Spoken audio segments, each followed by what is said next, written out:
The glass shattered against the hardwood floor, a crystalline scream that echoed through the penthouse. My hand trembled, red wine pooling like blood around the jagged shards. Emily stood frozen in the doorway, her briefcase still clutched in one hand, her eyes wide with a horror that mirrored my own. The email on my laptop glowed accusingly from the desk, its words burned into my retinas. "I know what you did, David. She deserves to know." My wife's gaze flicked to the screen, and in that fractured second, I knew the life we'd built was crumbling. The air in our Manhattan apartment felt thick, heavy with the scent of her jasmine perfume and the metallic tang of my fear.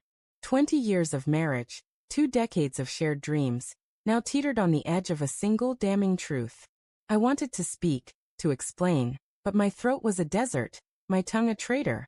Emily's voice, when it came, was a low, trembling blade. "David, what is this?"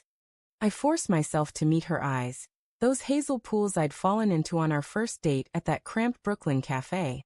Back then, she'd laughed at my terrible puns, her smile brighter than the neon signs outside.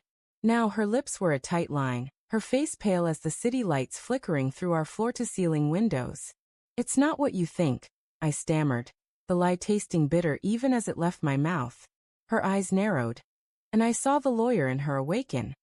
The same ruthless intellect that had just secured her firm an $80 million deal. She dropped her briefcase with a thud and crossed the room, her heels clicking like a metronome counting down to judgment. "Don't," she said, her voice sharp enough to cut glass. "Don't lie to me. Not now." She leaned over the desk, her fingers hovering above the laptop as if touching it might burn her. The email was anonymous, a coward's weapon, but its words were precise, surgical. Ask him about the nights he spent with Laura at the Regency. Ask him why he transferred $50,000 to her account. My heart slammed against my ribs, a caged animal desperate to escape. Laura. The name was a grenade, and the pin had just been pulled. I'd met her 6 months ago, a consultant hired to streamline my company's operations. She was sharp, charismatic, with a laugh that made late-night meetings feel less like work and more like something else. I hadn't meant for it to happen. A drink after a long day, a shared cab, a moment of weakness in a hotel bar. But one night became 2, then a blurred cascade of stolen moments, each one a brick in the wall of my betrayal. "Emily, My voice cracked, and I hated how small it sounded. She didn't look at me, her eyes locked on the screen, scanning the words as if they might rearrange themselves into something less devastating. I wanted to tell her it wasn't love, that Laura meant nothing, that it was a mistake born of stress and ego and a fleeting need to feel alive. But the truth was uglier. I'd chosen those moments, savored them, even as I lied to myself that I could keep them separate from the life I cherished. $50,000?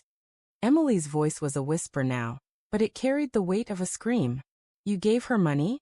She turned to me, and the betrayal in her eyes was a physical force, pinning me to the wall. I wanted to explain. The money wasn't a gift, it was a desperate attempt to buy Laura's silence after she'd threatened to tell Emily everything. But how could I say that without admitting the affair?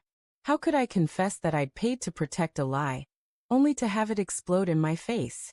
I was trying to fix it. I said, the words clumsy, inadequate. "I didn't want to hurt you." Her laugh was a jagged thing, sharp and broken. "Fix it," she repeated, stepping closer, her breath hot against my face. "You think throwing money at your mistress fixes this? You think lying to me for months fixes this?" Her voice rose, each word a lash, and I flinched, not from her volume but from the raw pain beneath it. The room felt smaller now, the walls closing in as the city's hum droned outside. Taxis honking, distant sirens, the pulse of a world that didn't care about our unraveling.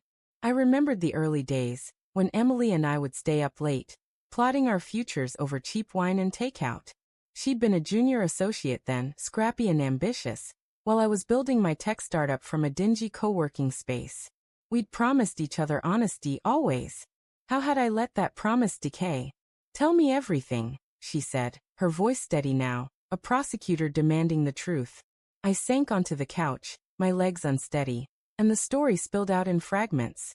Late nights at the office, Laura's flirtations, my own weakness. I told her about the hotel, the guilt that gnawed at me every time I came home to her smile. The panic when Laura demanded more than I could give. Emily listened, her face a mask, but her hands trembled, betraying the storm inside. When I finished, the silence was suffocating.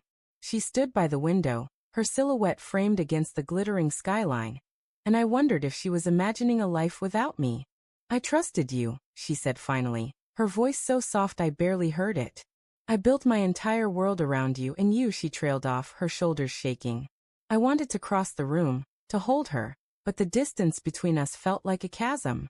Then she turned, and her eyes held something new. Not just pain, but resolve. I got the deal today, she said, almost to herself. $80 million. I was going to come home and celebrate with you. Her voice broke, and she pressed a hand to her mouth, stifling a sob. But you were celebrating with her, weren't you? No, I said too quickly, desperate to claw back some piece of her trust. It's over, Emily. I ended it. I swear.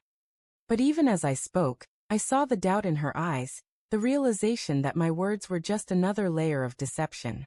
She didn't know about the final twist, the one I'd discovered only hours before the email arrived. Laura had been working with a competitor, feeding them my company's secrets. The $50,000 wasn't just hush money, it was her price for betrayal, a betrayal that mirrored my own. I opened my mouth to tell her, to confess that my mistake had cost not just our marriage but my company, my legacy. But before I could, she spoke, her voice cold and final. I'm filing for divorce, David. The words hit like a physical blow, stealing my breath. She picked up her briefcase, her movements deliberate, and walked toward the door. You'll hear from my lawyer. The door closed with a soft click, a sound more final than any scream. I stood alone in the wreckage of our life, the laptop still glowing, the wine still pooling on the floor. And in that moment, I realized the true cost of my secrets. Not just the loss of Emily, but the loss of the man I thought I was.